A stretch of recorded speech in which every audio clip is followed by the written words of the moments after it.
So far in the NBA Finals, Jayson Tatum is shooting under 32% from the field, which is the lowest overall field goal percentage by an all-NBA first-team player in the finals since 1960. But despite Tatum going through these offensive struggles, he's still positively affecting the game in a multitude of different ways outside of his scoring. Now, the first thing we have to look at is Jayson's defense. Throughout the finals, Jayson has been defending Luka Doncic really well in open space, where he has the foot speed to stay in front, the length to disrupt passes and pull-ups, plus the strength to absorb Luka's bumps. Watch him here switch out and get both feet beyond the three. And from this spot, Jayson's height and length takes away Luka's pull-up shooting and funnels him into this drive. And notice how Jayson has the mobility and strength to stay on Luka's hip and force him right into help. And Boston gives up a Josh Green 3, which I'm sure they're willing to live with.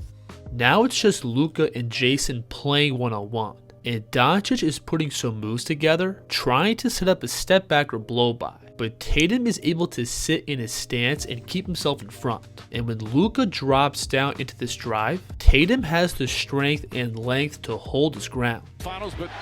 Had just one assist in each travel. So Jayson's ability to switch out and give Luka problems on the ball has completely taken away Luka's two-man game with Gafford and Lively, because the Celtics have made Jayson the primary defender on the Mavs bigs. So as soon as Luka calls one of them up into a pick and roll, he's not going to be able to turn the corner with Tatum switching out.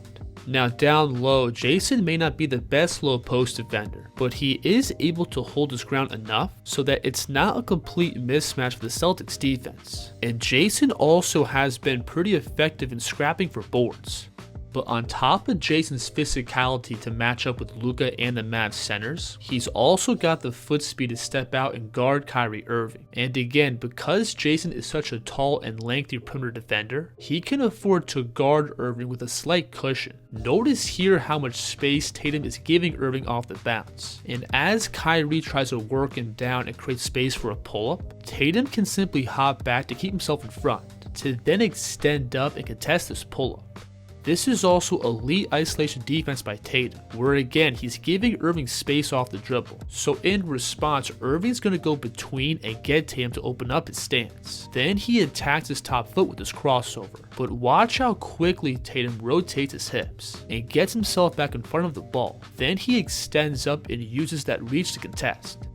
Now when moving on and looking at Jayson's offense, I think he's been doing his best work attacking the basket. Off the dribble, JT has the ball skills and quickness to consistently break down the first line of defense. And when he's playing downhill, Jayson does his best work when he's playing physical and attacking through contact. Watch him here go between and skip to his left, which gets Luka leaning and sets up this left to right crossover. And as Derrick Jones slides over, notice how Tatum is going to attack into his body and move him back to create a clean finish. On this play, Tatum isn't going to do anything super advanced with the ball. He's just going to rip to his right and again lower his shoulder into contact and power through for this layup. Now in the paint, I think JT's rim finishing really goes down when he avoids contact. There's times where he tries to elevate up and around the backline defense, which leads to him taking these more difficult extended out layups. You'll see him here get another clean blow by on the perimeter. And as the backline defense steps up, Jayson's going to pick up and avoid contact by jumping out to his right, making this a tougher angle to finish. But regardless, the defense still has to respect Jayson's ability to put pressure on the rim. And this opens up these kick-out threes to Boston shooters. When the defense collapses, JT is great at reading shifts and making the right play. You'll see him here set up this drive towards the middle, and as the help side defense shifts across the paint, Tatum is going to whip this pass back behind him for this Derrick White 3. Wide open Derrick White, that 3 is good. And many of Tatum's passes don't lead to a direct shot, but it does put the defense in rotation, giving his teammates advantages to attack. Watch him here pull Derrick Jones down into the paint, and when the ball gets sprayed out to Holiday, Jones has to scramble all the way back out to the corner, allowing Drew to easily lose him with the shot fake and slice all the way to the basket. The Celtics have also been using Tatum as a screener, where he's then able to catch and punish Dallas for switching. Give them all they can handle in most of the games. Tatum! Whenever Tatum has a smaller guard on him, he's got the physicality to work them down to his spots, to then use his length to simply rise over them for jumpers. And whenever Jayson gets a mismatch, that normally draws heavy rotations from the defense, which reopens up his passing.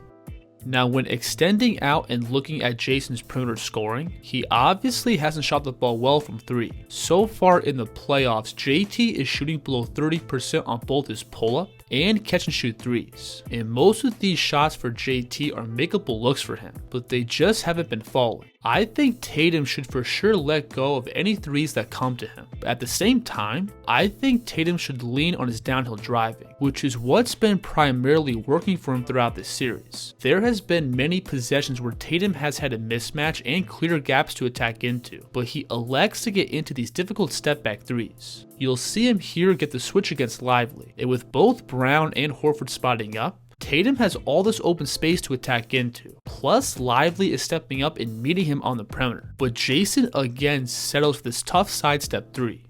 We can see the same thing on this play, where Lively switches out onto Tatum, and Jayson has plenty of space to turn the corner to his right, but he puts the ball in his left hand and separates out for another pull-up 3. Answers of these Celtics.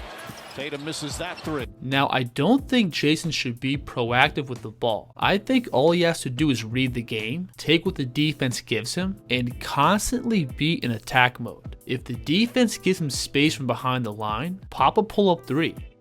If they step out to meet him, put the ball down and put pressure on the rim.